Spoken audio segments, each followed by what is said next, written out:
எதிரொலி உறவுகளுக்கு வணக்கம். எதிரொலியின் இன்றைய இரவு நேர பிரதான செய்திகள். முதலில் தலைப்பு செய்திகள். அதிரடியாக கைதான மஹிந்த தரப்பின் முக்கிய புள்ளி, குவிக்கப்பட்ட சொத்துக்கள், தொடரும் விசாரணைகள். சிறுவர் தினத்தை மதுபான பொருட்களுடன் கொண்டாடிய மாணவர்கள், போலீஸ் விசாரணையில் வெளியான திடுக்கிடும் தகவல்கள்.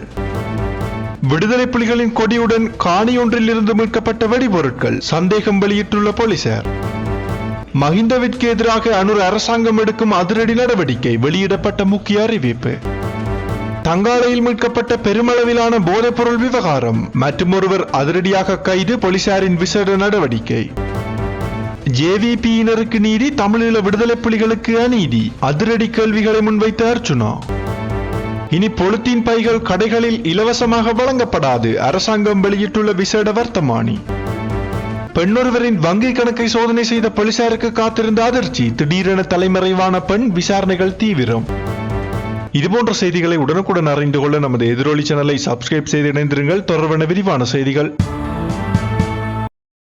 உலக சிறுவர் தினமான நேற்றைய தினம் பாடசாலைகளுக்கு மதுபான போத்தல்களை கொண்டு வந்த 4 பாடசாலை மாணவர்கள் கைது செய்யப்பட்டதாக மிட்டியாகொடை காவல்துறையினர் தெரிவித்துள்ளனர். இந்த சம்பவம் நேற்று அம்பலாங்கொடை கல்வி வலயத்தில் உள்ள ஒரு பாடசாலையில் இடம்பெற்றுள்ளதாக தெரிவிக்கப்படுகிறது. இந்த ஆண்டு சாதாரண தர பரீட்சைக்கு தோற்றவிருந்த 4 மாணவர்களே இவ்வாறு கைது செய்யப்பட்டதாக கூறப்படுகிறது.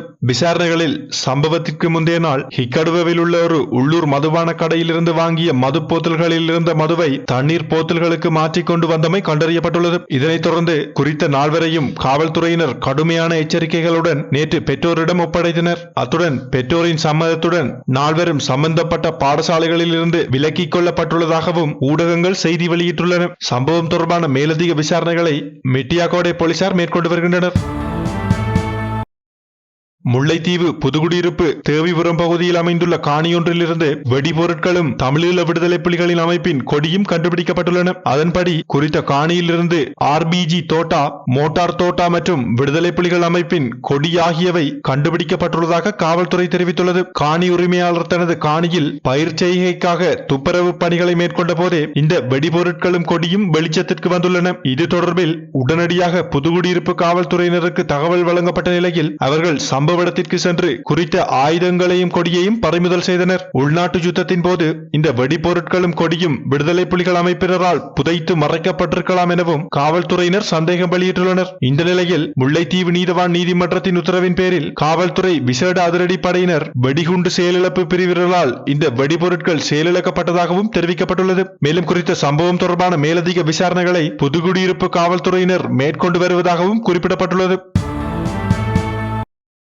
போதைப்பொருள் கடத்தல்காரரான பெண்ணொருவருக்கு சொந்தமான ரூபாய் 5.73 பில்லியன் மதிப்புடைய சொத்துக்கள் முடக்கப்பட்டுள்ளதாக போலீஸ் ஊடக பேச்சாளர் அலுவலகம் அறிவித்துள்ளது. முடக்கப்பட்ட சொத்துக்களில் வங்கி கணக்குகளில் உள்ள பணம், நிலம், 4 கடை வீடுகள் மற்றும் 3 மாடி வீடுகள் ஆகியவை அடங்குவதாக தெரிவிக்கப்படுகிறது. மேலும் இந்த கட்டடங்கள் அனைத்தும் போதைப்பொருள் கடத்தலின் மூலம் ஈட்டிய பணத்தில் பெற்றவை எனவும் விசாரணையில் தெரிய வந்துள்ளது. மேலும் குறித்த பெண் தலைமறைவாகியுள்ளதாகவும் அவரை உடனடியாக கைது செய்து நீதிமன்றத்தில் முன்னிலைப்படுத்த அனைத்து போலீஸ் நிலையங்களுக்கும் அறிவிக்கப்பட்டுள்ளதாகவும் போலீஸ் ஊடக பேச்சாளர் அலுவலகம் தெரிவித்துள்ளது.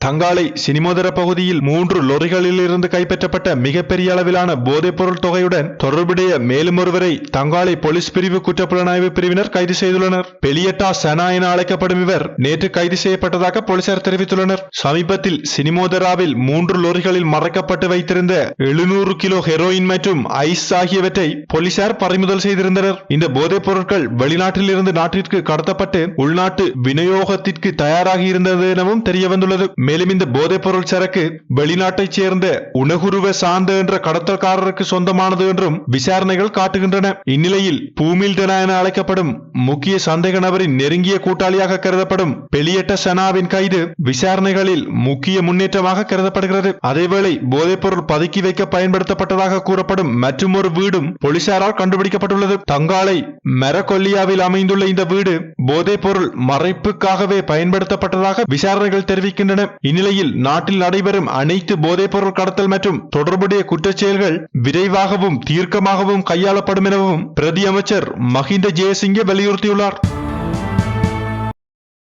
முன்னாள் ஜனாதிபதி மகிந்த ராஜபக்ச கொழும்பு விஜயராம மாவட்டத்தில் உள்ள தனது உத்தியோகபூர்வ இல்லத்தை இன்னும் உத்தியோகபூர்வமாக ஒப்படைக்கவில்லை என அரசாங்கம் தெரிவித்துள்ளது. இந்த தகவலை அமைச்சர் நலிந்த ஜெயதிச ஊடகங்களுக்கு வெளியிட்டுள்ளார். அதன்படி குறித்த விவகாரம் தொடர்பாக சம்பந்தப்பட்ட அமைச்சகத்தினால் விரைவில் தேவையான நடவடிக்கைகள் எடுக்கப்படும் என்றும் அவர் குறிப்பிட்டுள்ளார். மேலும் முன்னாள் ஜனாதிபதி மகிந்த ராஜபக்ச அந்த வீட்டை காலி செய்து 3 வாரங்கள் கடந்துவிட்டதாலும் இதுவரை அதை உத்தியோகபூர்வமாக பொது நிர்வாக அமைச்சகத்திடம் ஒப்படைக்கவில்லை என்றும் அமைச்சர் நலிந்த தெரிவித்துள்ளார். முன்னாள் ஜனாதிபதிகளுக்கான சிறப்பு சலுகைகள் ரத்து செய்யப்பட்ட சட்டம் மூலம் நிறைவேற்றப்பட்டதை தொடர்ந்து மகிந்த ராஜபக்ச அண்மையில் விஜயராம இல்லத்தை விட்டு வெளியேறியிருந்தமையும் குறிப்பிடத்தக்கது.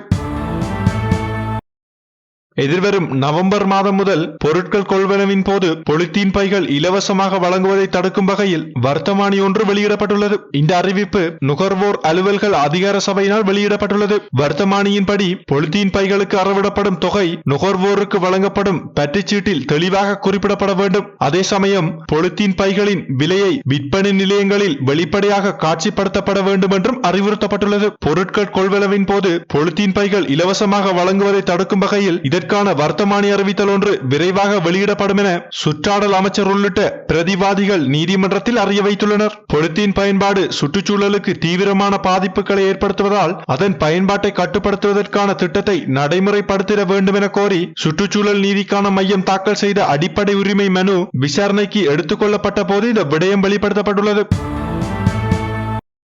முன்னாள் ஜனாதிபதி மகிந்த ராஜபக்சவின் பிரதான பாதுகாப்பு அதிகாரி மேஜர் நெவின் வன்னியாராச்சி லஞ்ச ஊழல் ஆணைக்குழுவினரால் அதிரடியாக கைது செய்யப்பட்டுள்ளார். அவர் இன்று லஞ்ச ஊழல் ஆணைக்குழுவில் முன்னிலையாகிய போது கைது செய்யப்பட்டதாக தெரிவிக்கப்படுகிறது. கைது செய்யப்பட்ட நெவில் வன்னியாராச்சியை வரும் 17ஆம் திகதி வரை விளக்கமறியலில் வைக்க கொழும்பு நீதவான் நீதிமன்றம் உத்தரவிட்டுள்ளது. இது தொடர்பில் லஞ்ச ஒழிப்பு ஆணைக்குழு அதிகாரிகள் மற்றும் சந்தேக நபரின் சட்டத்தரணிகள் முன்வைத்த வாதங்களை பரிசீலித்த பின்னர் கொழும்பு தலைமை நீதவான் அசங்கேஸ் போதரகம இந்த உத்தரவை பிறப்பித்தார். மேலும் 28 மில்லியன் ரூபாய்க்கு மேல் சொத்துக்களை எவ்வாறு பெற்றார் என்பதை வெளியிட தவறிய குற்றச்சாட்டின் பேரில் அவர் கைது செய்யப்பட்டு நீதிமன்றத்தில் முன்னிலைப்படுத்தப்பட்டுள்ளார் என்பதும் குறிப்பிடத்தக்கது.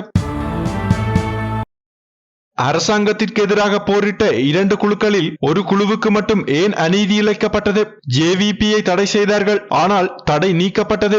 ஏனென்றால் அவர்கள் பெரும்பான்மை இனத்தைச் சேர்ந்தவர்கள் என்பதால் தான் என யாழ் மாவட்ட நாடாளுமன்ற உறுப்பினர் அர்ஜுனா ராமநாதன் தெரிவித்துள்ளார். தென்னிலங்கை தொலைக்காட்சி ஒன்றிற்கு வழங்கிய செவ்வியிலேயே அவர் இவ்வாறு கூறியுள்ளார். அதில் அவர் தொடர்ந்து கூறியதாவது, 1983ஆம் ஆண்டு கலவரத்தில் தமிழர்களின் சொத்துக்கள் அளிக்கப்பட்டு கொல்லப்பட்டு அனைவரும் வடக்குக்கு விரட்டப்பட்ட போது எங்களை பாதுகாத்துக் கொள்ள ஆயுதம் எடுத்தோம். ஜேவிபிக்கு நீதி, தமிழீழ விடுதலை புலிகளுக்கு அநீதி எனவும் அர்ச்சுனா கேள்வி எழுப்பியுள்ளார்.